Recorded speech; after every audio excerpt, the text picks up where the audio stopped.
Welcome back. Welcome back. Check, check. There we go. Welcome back. djvicvapor with you. I had to adjust the microphone. Let's go to lesson 7 or tutorial 7 in our advanced sampler tips. Maybe by the end of this course, I'll be able to say that quickly.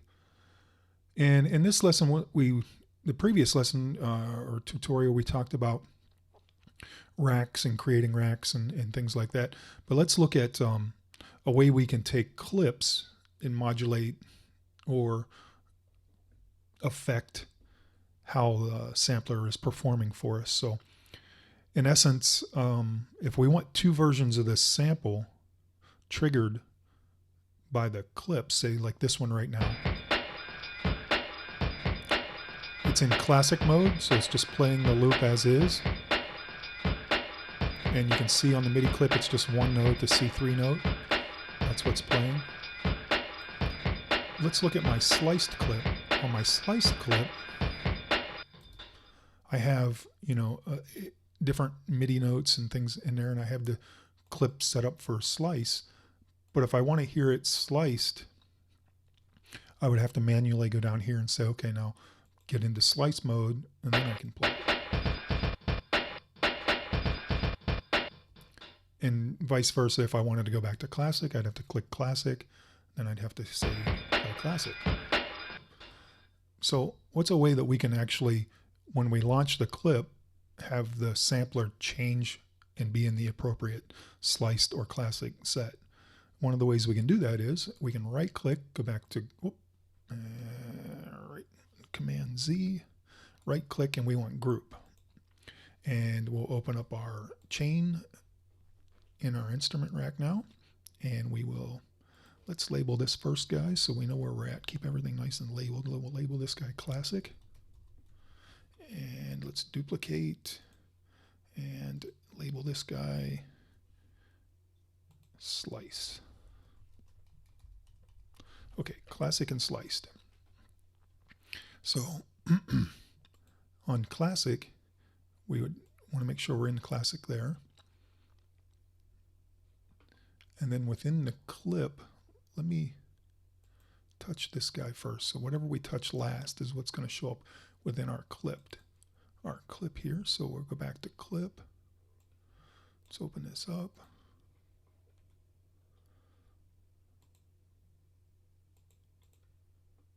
All right, there it is. So right now it's kind of a dotted line there.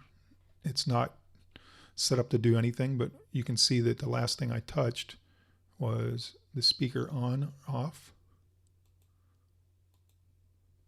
and it's our instrument rack classic mixer and speaker on and off. So what we want to do is, currently it is set at off, and I want classic.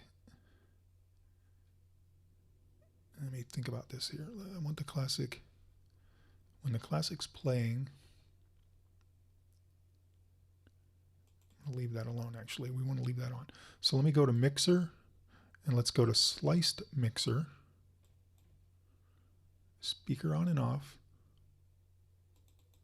and we want to drag this down because we want the sliced mixer or the sliced layer off when we trigger the classic. And let's go back to classic and make sure we're on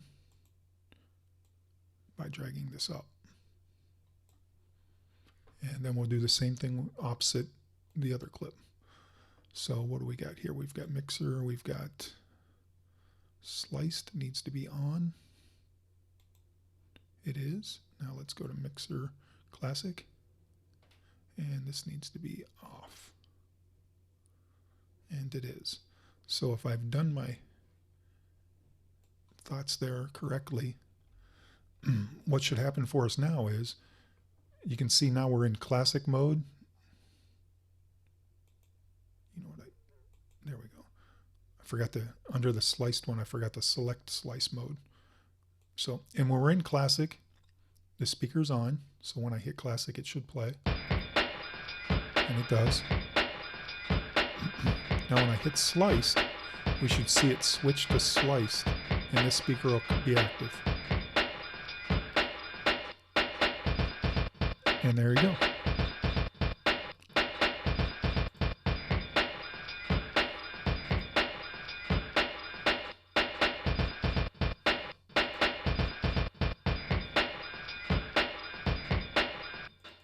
So in a live performance, it's a great way to have multiple clips set up on a channel that you can just trigger off of your MIDI controller via the pads or the knobs or however you have it set up. And within your chain, you can have, each one of your samples, manipulated in different ways that we've been discussing throughout the course. So that is the multi-mode rack setting and a way to manipulate it within your clips. Let's move on to the next lesson.